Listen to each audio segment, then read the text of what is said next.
This is the Kushinagar, where Buddha manifests the Paranirvana, Mahaparanirvana. So later when we go, I think Shara already got they usually offer a very big piece of cloth to offer to the Buddha holy body to cover. So we got two, because we got 67 people, no way people 67, how to go inside one. So we break into bus 1, bus 2, how about? So bus 1, so we go inside there, we take out formation.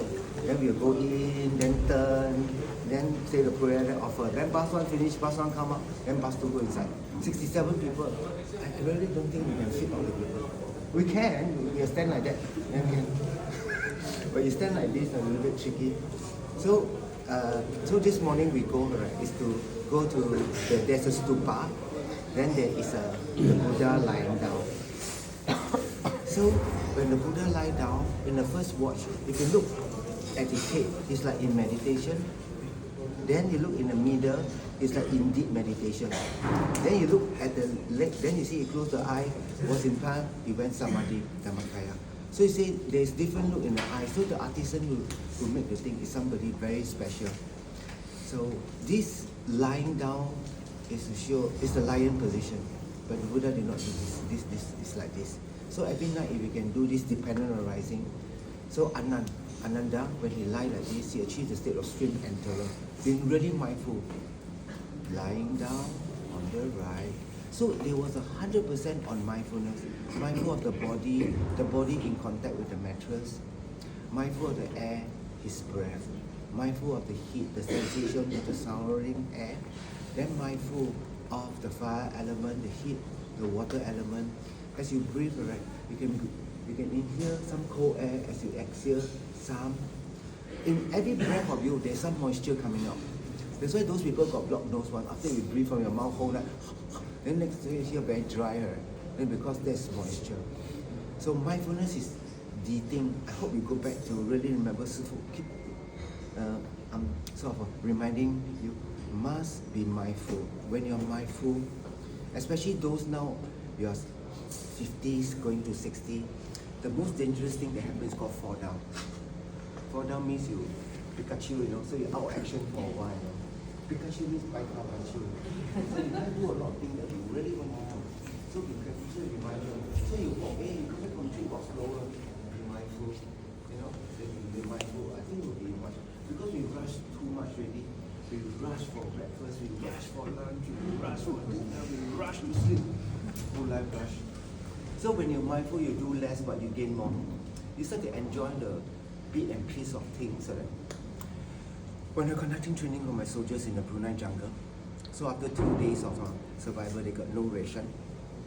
I gave them one banana, really big banana.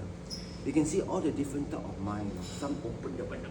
Because you think some is, I'm going to finish it. Very mindfully here and there.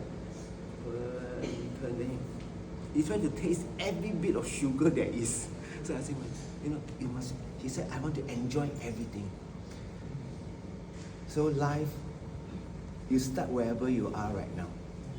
This mark here, Buddha need not show this aspect, but he showed the aspect of Paranirvana to say, we will one day, even I will have to leave this holy body, left behind some remains. So same for us, we mortal being. So the teaching, especially this part, is called to the state of deathlessness. That means you don't die anymore. That means before, so there's certain practice that we do here, that before you pass away, we're able to go to the Pure Land with this body. So there was one teacher of mine, Taran Poche. So he said his classmate is such a great practitioner. He practiced Vajrayogini. So, 金刚1000. So got one morning, his whole camp, all his entourage plus his goats all went to the Pure Land by the power of Samadhi. So any practitioner do it by the power of Samadhi. If you're aware of impermanent, if today was your last day, 活得痛快一点点，活得潇洒一点点，要吃就吃多一点点，懂吗？不要说不可以吃了会肥，肥死我，瘦也会死，肥也会死，懂吗？不要在乎太多人家讲什么东西，也是你在在乎人家讲什么东西，就会影响到你哦。你就是拉浪族，就是人家风那种草啊野草，风一吹你就动哦，然后你就真的你的情绪啊，人家说你好你就好，人家说你坏就坏，那每个人都会影响到你。我们说，因为你没有一个定处哦，一个勾在那边，三宝就是这个勾，三宝就是勾，佛法真。当你感觉到心很乱又害怕，然后你念合掌，我皈依佛，我皈依法，我皈依真，愿力有情，愿成佛。好好的念3句，从内心念出来，想到佛陀的慈悲，想到佛陀的智慧，想到佛陀的真传，希望你能够离苦得乐。然后你这样念，它会触发一种特别的感觉在那边，特别的感觉在那边。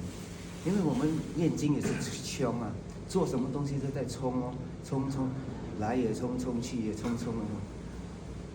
现在我们在这一段呢，早上我们去那边就是供养这个衣给佛陀。仁波切也讲过好多次了，说也是我们今生呢，也是供养佛陀这个衣呢，生生世世我们都有衣服穿，那我们就会好像冷的时候会有比较厚的衣服会保暖，要热的时候会比较薄的衣服穿，然后我们就会比较清凉。所以供呢衣服有这个，然后呢我有带卡塔和香水，然后去那边，那我要叫你们每个人都有机会供养这个香水，然后你们就可以这样观想了。May I have the sense of morality？ 我们说守戒要守清净非常重要啊。佛陀知道，因为佛陀就教好多方法的法门哦，给我们消我们的业障。他知道我们因为刚刚开始嘛，会不小心，会粗心大意，然后意志力也不会很强。人家一讲，你可能会信哦，也是人家一讲你就信，然后你就，这小孩子嘞，人家一讲说好，就是你感觉好，人家说你坏，你就感觉到坏，那个不可以。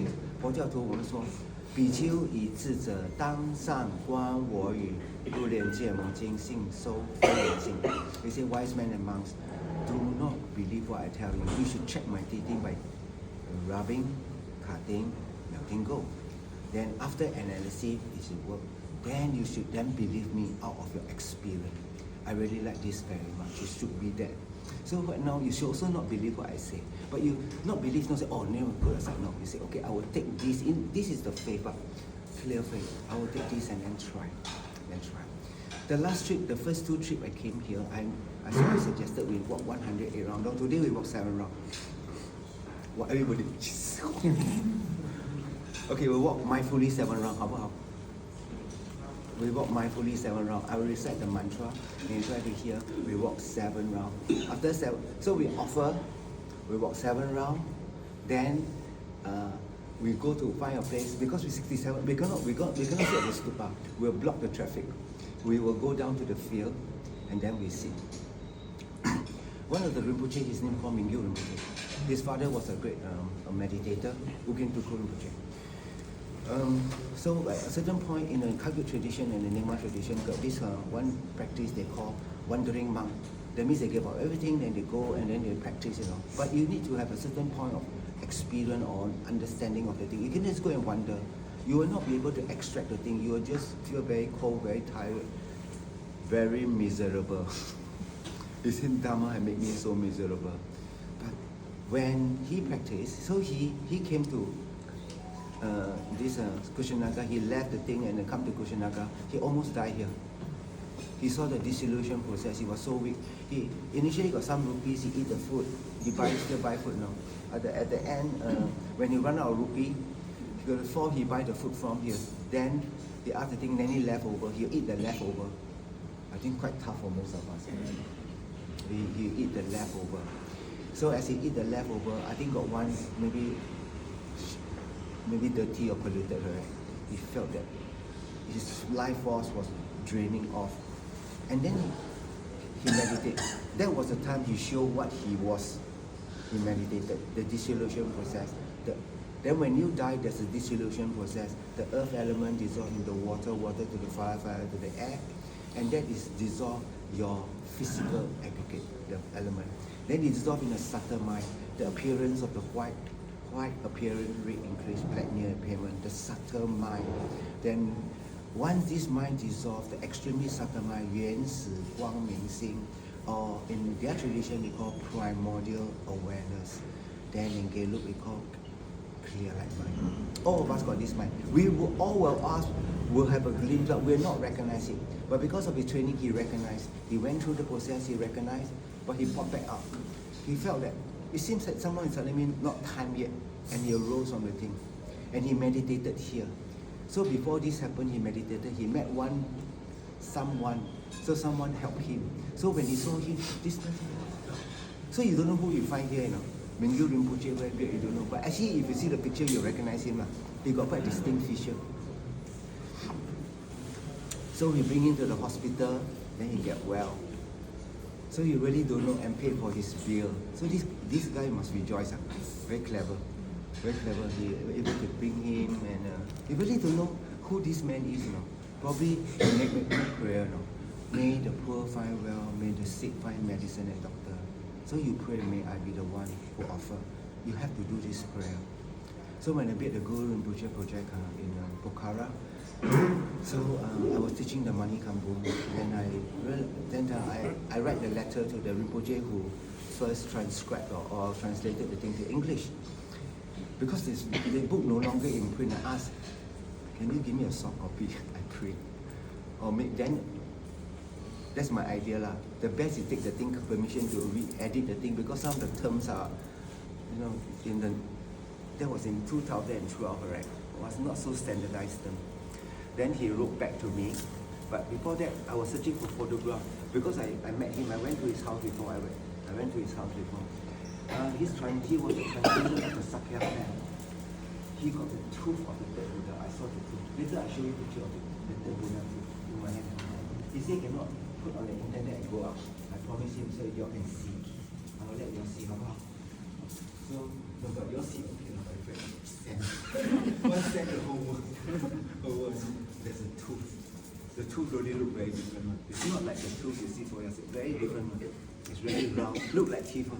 Really look like teeth.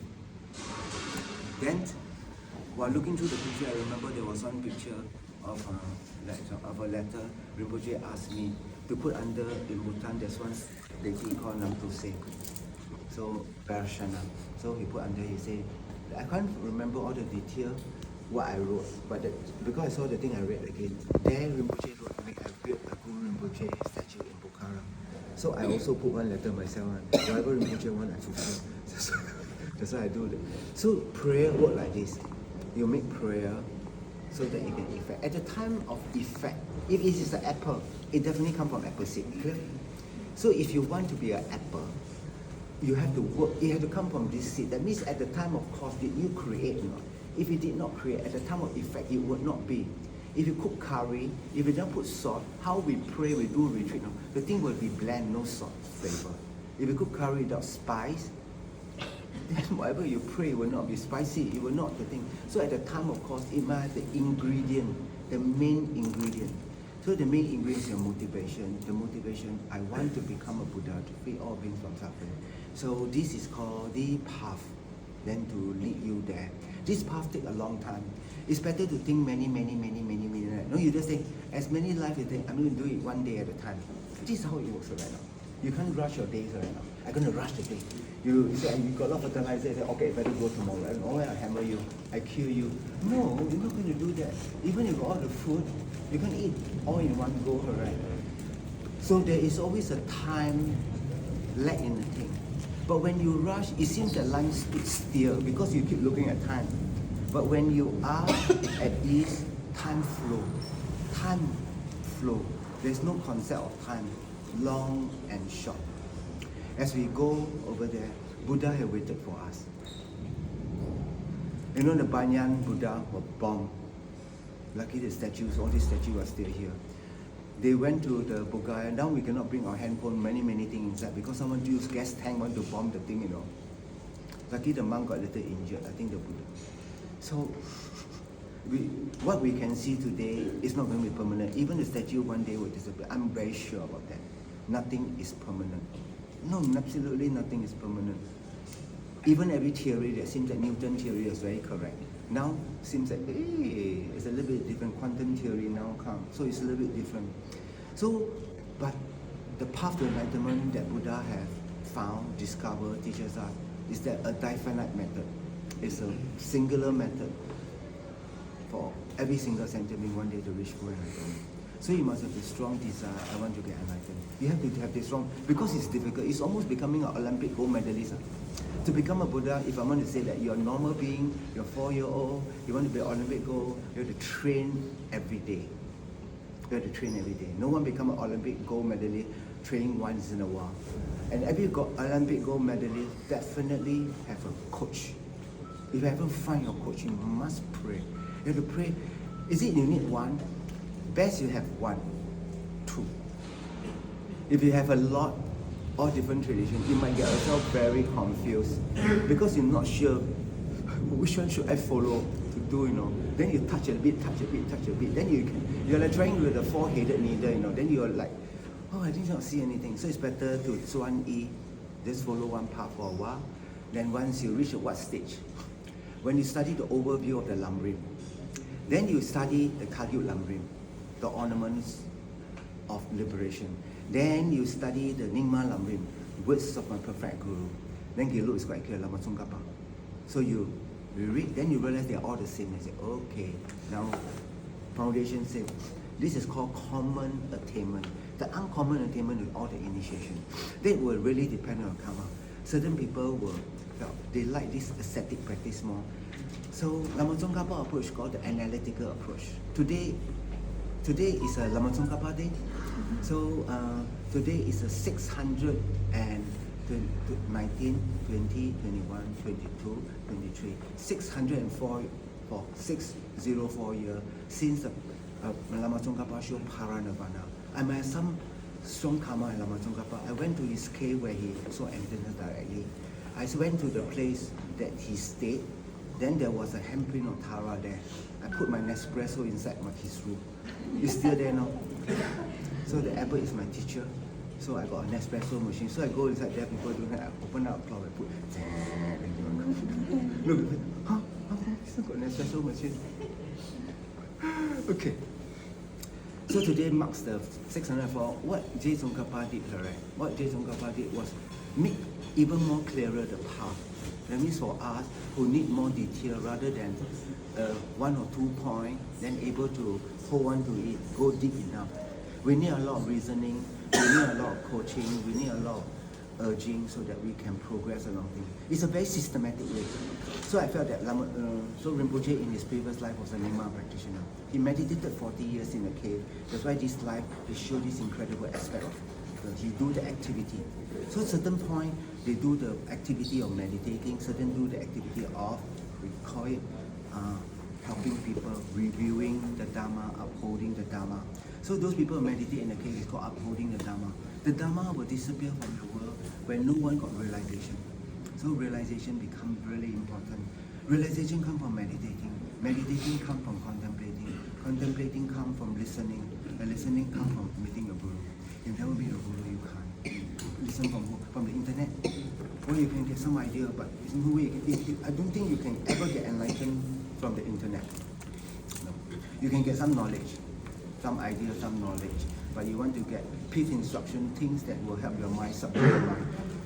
The internet, when they give the thing, is a raw data, but from Karma Guru mind, because of his mind is imbued with realization, compassion, wanting to free you, it is packaged with love. It's different.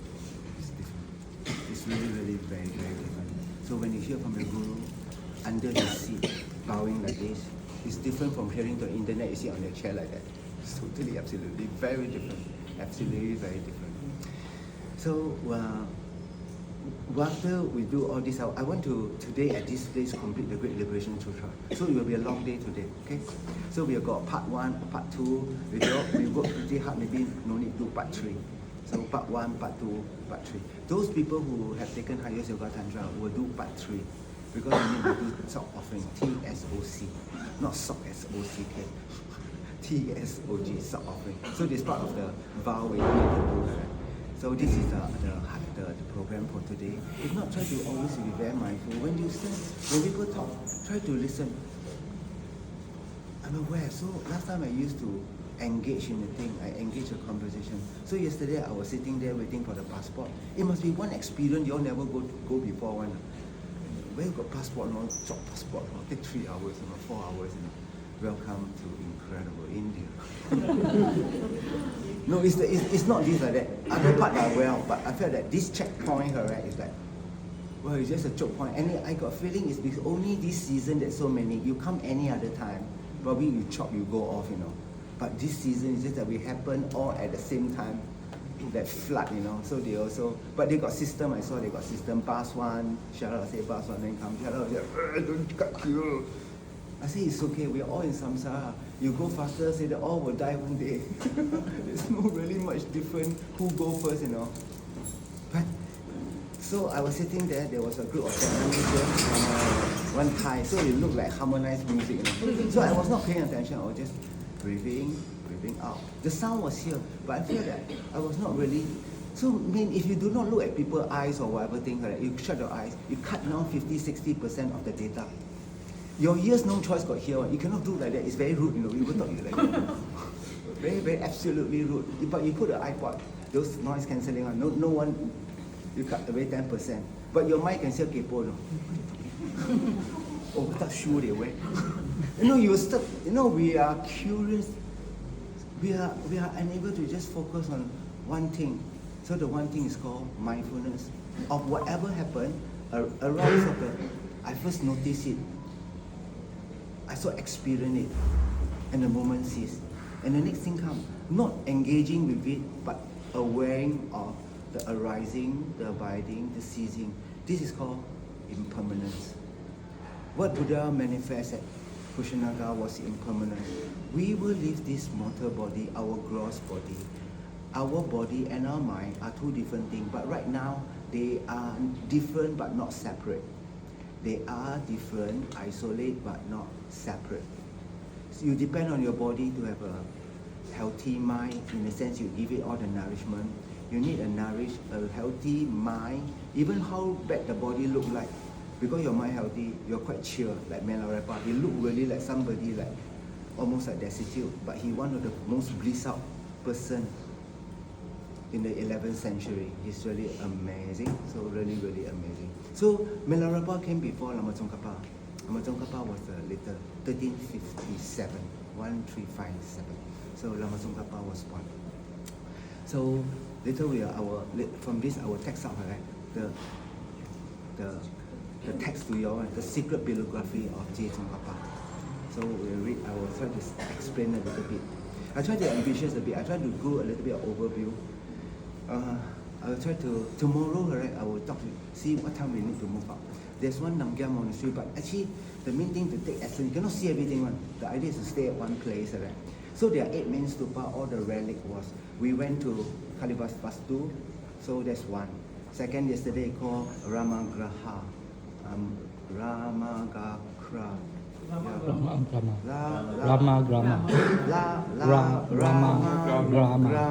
Yes. Yeah. Ramagrama. Then there's 2.